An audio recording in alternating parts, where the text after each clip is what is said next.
Hai, tahu nggak sih kalian kalau sebenarnya yogurt merupakan salah satu makanan basi yang masih bisa dimakan? Yogurt merupakan diversifikasi produk susu yang difermentasikan dengan penambahan inokulum berupa bakteri Streptococcus thermophilus dan juga Lactobacillus bulgaricus. Perkenalkan, saya Fadlur Nafahra, absen 11 dari 12 MIPA 6. Dalam video ini saya akan melakukan percobaan dan juga penjelasan mengenai fermentasi susu. Pada percobaan kali ini kita memiliki tujuan untuk mengetahui apa sih pengaruh lama masa pemeraman atau inkubasi terhadap keasaman pada yogurt. Untuk mengukur keasaman pada sampel yang akan kita buat, kita menggunakan kertas pH universal. Ini adalah salah satu bahan yang sangat kita butuhkan pada percobaan kali ini. Beberapa hari yang lalu saya telah melakukan percobaan mengenai tujuan yang akan kita capai tadi. Jadi, mari kita lihat.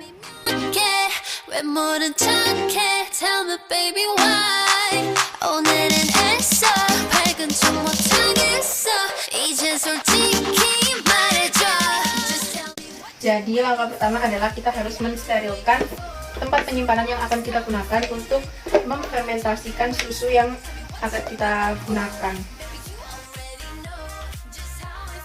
Setelah itu, masukkan susu yang akan kita jadikan yogurt ke dalam panci yang lainnya yang bersih. Proses ini dinamakan pasteurisasi. Gunakan api sedang untuk proses ini.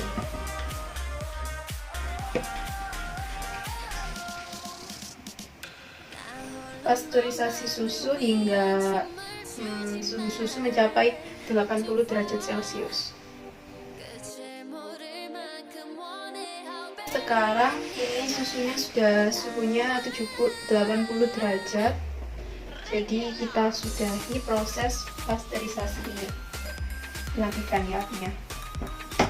Setelah ini kita lakukan proses pendinginan.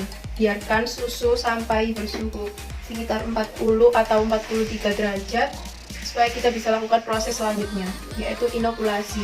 Jadi sekarang susunya sudah sampai di suhu 41 sampai 43 derajat Celcius sehingga bisa kita lakukan proses selanjutnya. Jadi kita akan menambahkan starter bakteri, yaitu yang kita gunakan adalah Biocool, sebanyak 2 sendok makan ke dalam susu yang sudah didinginkan ini.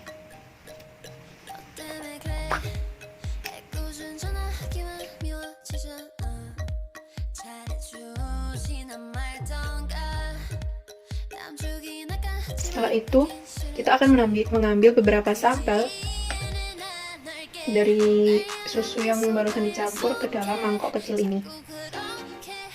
Kita akan mengukur pH awal dari susu yang akan kita fermentasikan. Caranya adalah mengambil salah satu kertas pH, lalu dicelupkan ke dalam sampelnya. Kita diamkan beberapa saat supaya warnanya berubah. Setelah itu, untuk sisa susu yang sudah kita campur dengan bakteri tadi, kita masukkan ke dalam 3 wadah yang berbeda sehingga kita memiliki 3 sampel.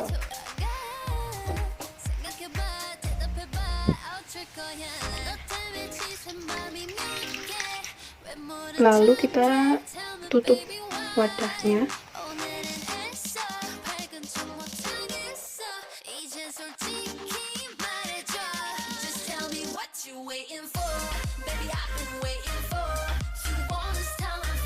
pH 6. Sekarang kita mau mencoba membuka sampel pertama. Ini 12 jam setelah kita membuat yogurt ini. Sudah mulai kental dia. Kita akan mengukur pH-nya.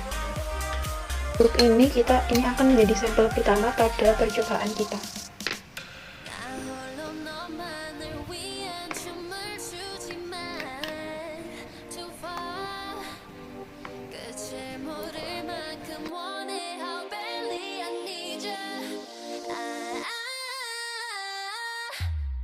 Ini dia sepertinya 6.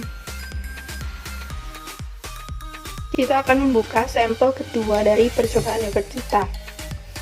Sekarang itu kira-kira 24 jam setelah kita membuat percobaan ini. Kita ambil 1 sendok per mangkok. Bisa dilihat ini teksturnya lebih kental dari sampel pertama yang kita inkubasi selama 12 jam.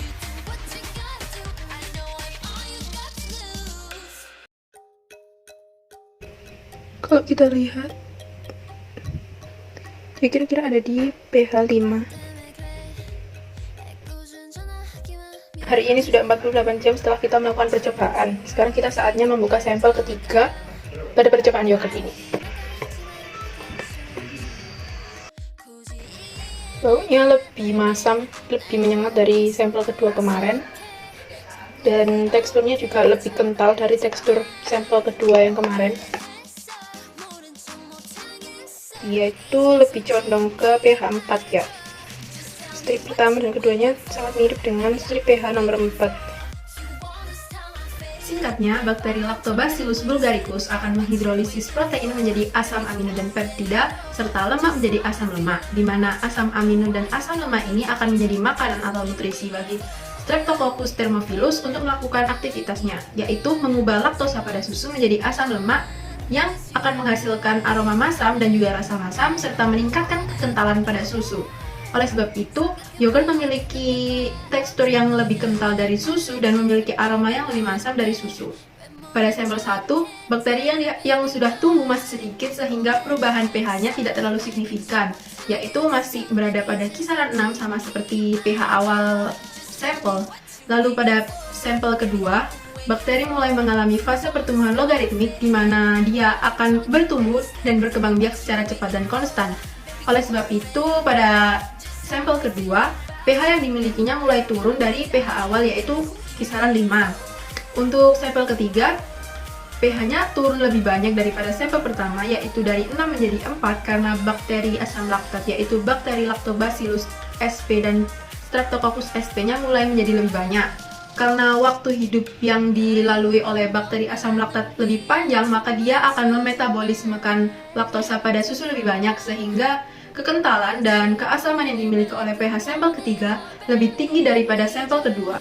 Lalu kesimpulan yang dapat kita ambil dari percobaan kali ini adalah semakin lama masa pemeraman, maka kekentalan dan kemasaman yang dimiliki oleh yogurt akan semakin tinggi. Hal tersebut dikarenakan bakteri asam laktat yang tumbuh di dalamnya semakin banyak karena dia lebih banyak memetabolisme protein, lemak, dan juga laktosa pada susu. Sekian video dari saya, mohon maaf bila ada salah kata dan kekurangan. Kurang lebihnya, terima kasih. Sampai jumpa di video yang lainnya. Dadah! Dan kemasaman pada kesimpulannya kalian yo. Tumpah. Gak enak, bel. Gak jadi fermentasi. Kayak gitu, kalau enak nggak bagus ya. So this is love.